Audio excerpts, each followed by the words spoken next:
আসসালামু আলাইকুম রহমতুল্লাহ। ওয়ালাইকুম আসসালাম রহমতুল্লাহ। দর্শক, আমরা একটি বিষয় দেখানোর জন্য আজকে আসছি। আপনারা এই বিছানার মধ্যে যাকে দেখতে পাচ্ছেন, এই হচ্ছে আনোয়ার হোসেন। সে আমার স্কুল বেলার বন্ধু, প্লাস ইন্টারমিডিয়েট এবং আমি এসএসসি একসাথে পড়াশোনা করছি।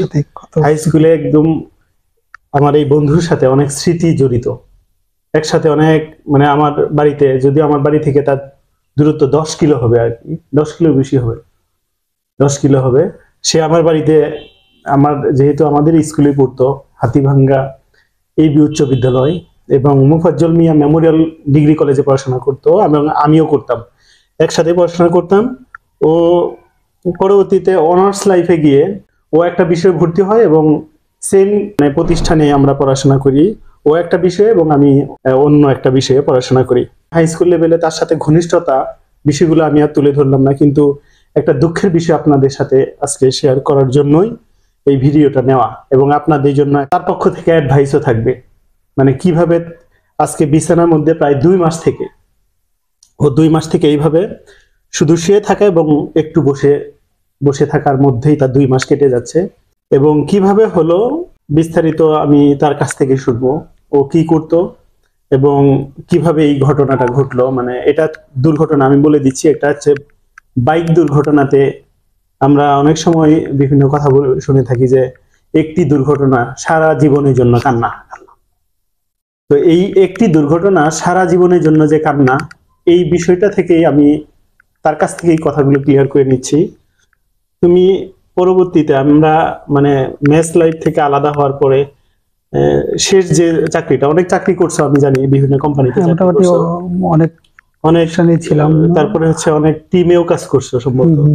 আমি ইভেন্ট অ্যাক্টিভিশন করার পরে মোটামুটি ইভেন্ট অ্যাক্টিভিটিস, তারপরে হচ্ছে গার্মেন্টস সেক্টরে যাই হচ্ছে মূলত 2019 সালে আমি মেঘনা গ্রুপে প্রথম জয়েন করি।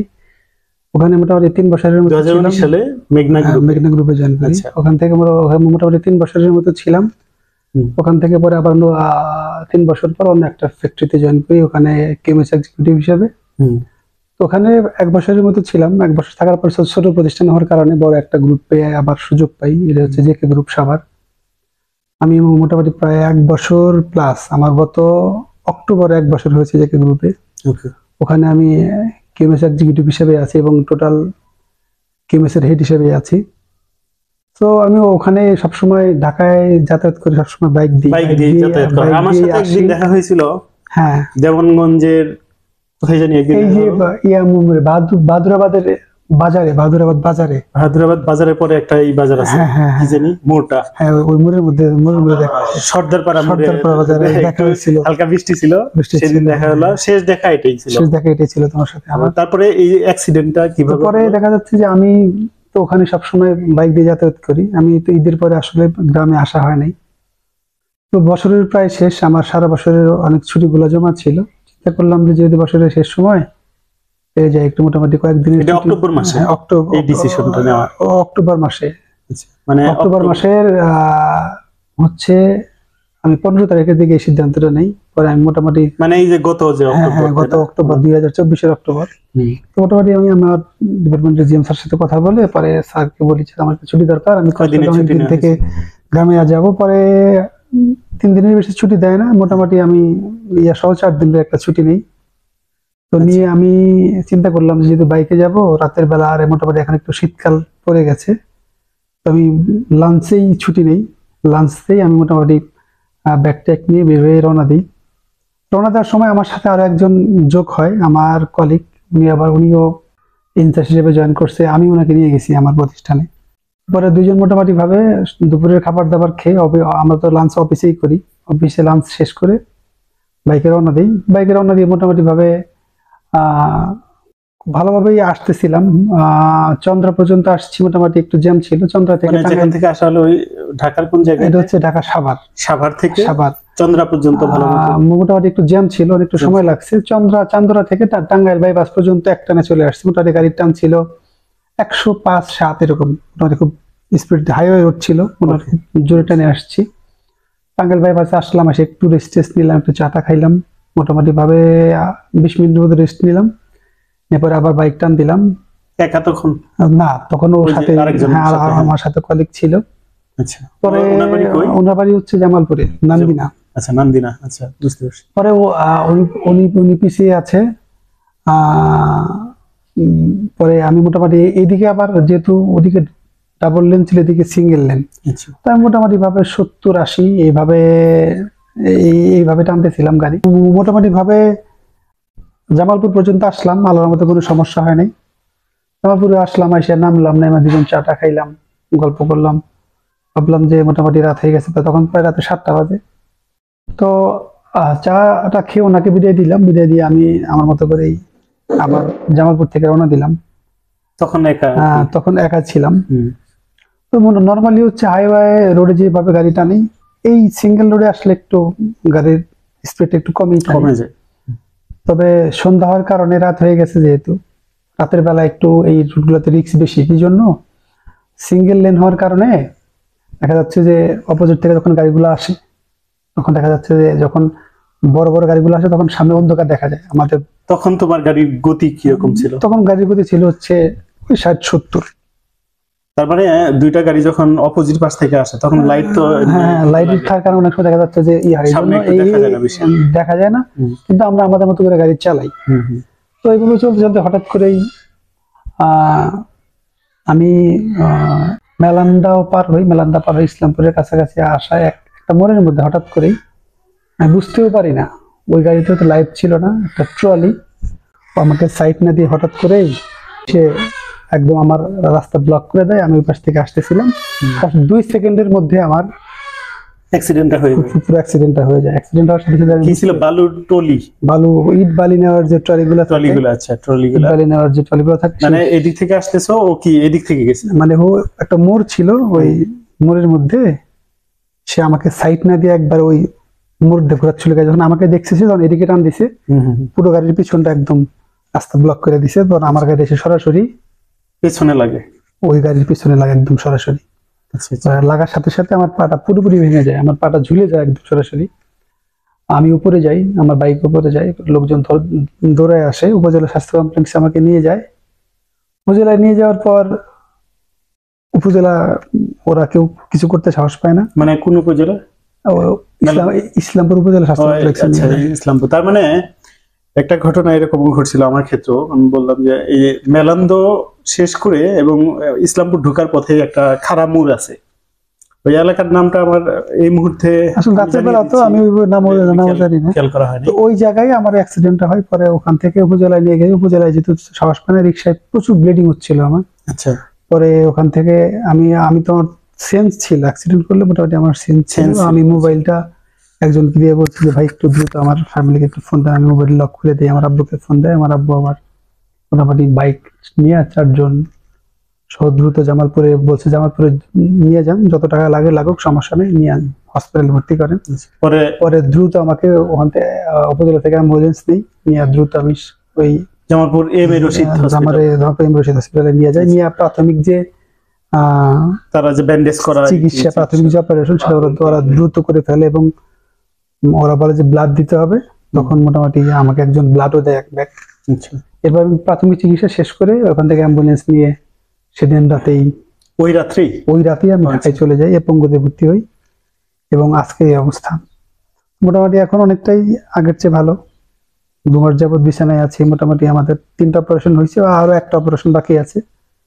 তো একটা কথা বলবো যে ওই বাইকের অ্যাক্সিডেন্টের পিছনে মেইন কারণটা ছিল হচ্ছে যে আমি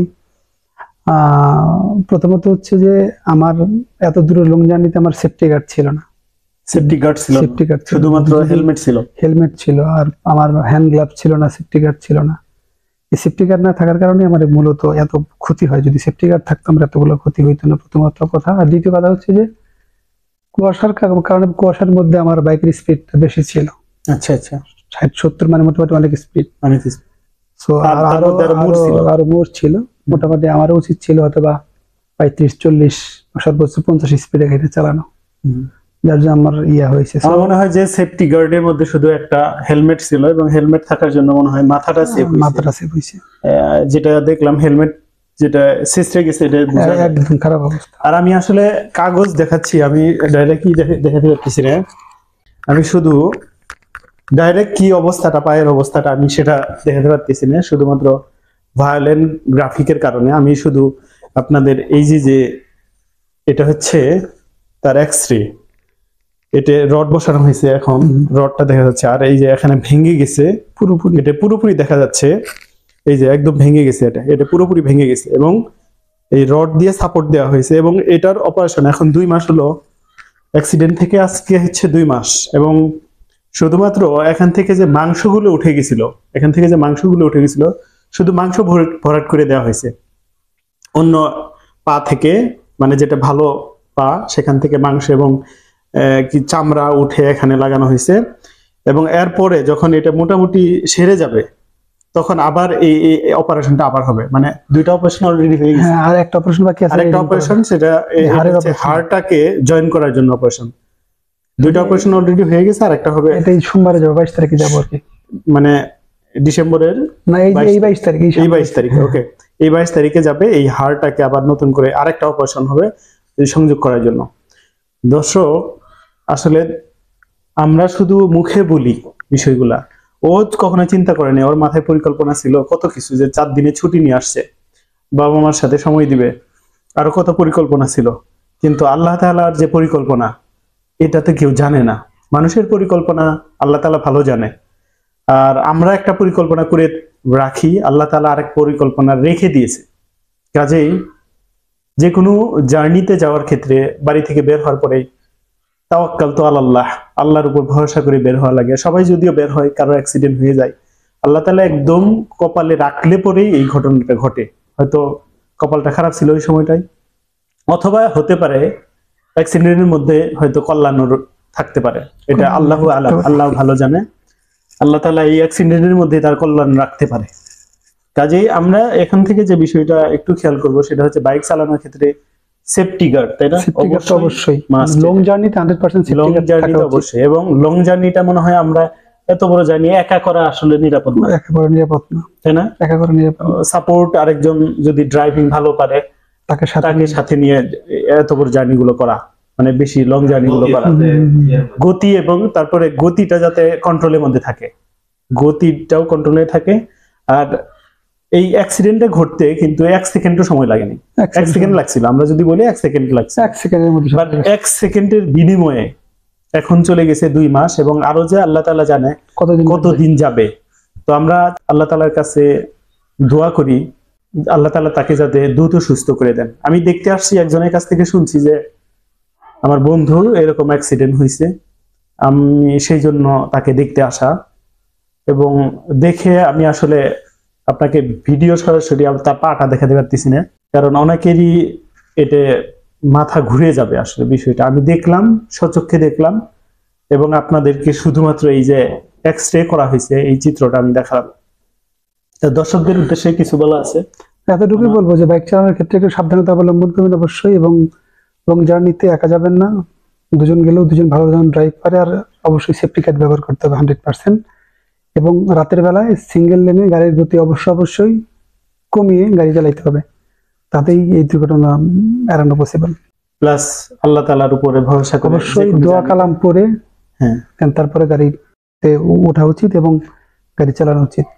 এবং অবশ্যই অ্যাটেনশন যেন গাড়ির দিকেই থাকে, অন্য কোথাও যেন অ্যাটেনশন না থাকে। আমাকে আনোয়ার, মানে আমার বন্ধু, ও অনেকদিন তার বাড়িতে আসার জন্য আহ্বান জানিয়েছিল। মানে যাই হোক, ওরও ব্যস্ততা প্লাস আমারও ব্যস্ততা, দুইজনেরই ব্যস্ততার কারণে, দুজনেই চাকরি, দেখা যায় যে ওর বেশিরভাগ সময় ঢাকায় থাকে, আর আমি গ্রামে ঢুকে পড়ছি, এক সময় থাকতাম। তো যদিও দুজনের মধ্যে খুব কমিউনিকেশন শুধু আমাদের মোবাইল প্লাস মেসেঞ্জারে হতো, ওরকম করে হঠাৎ করে দেখা, কয় মাস পর পর দেখা। কিন্তু আল্লাহ তাআলা যে তাকে দেখার যে উদ্দেশ্যে এইভাবে নিয়ে আসবে, আমিও কখনো চিন্তা করি না। আসলে সবকিছু আল্লাহ তাআলার পরিকল্পনা। দর্শক, আমরা আনোয়ারের কাছ থেকে যেটা জানলাম সেটা আমরা অবশ্যই মেনে চলবো, এবং সবশেষে আল্লাহর উপর ভরসা করে যে কোনো রাস্তা চলবো। আল্লাহ হাফেজ, আসসালামু আলাইকুম ওয়া রাহমাতুল্লাহ।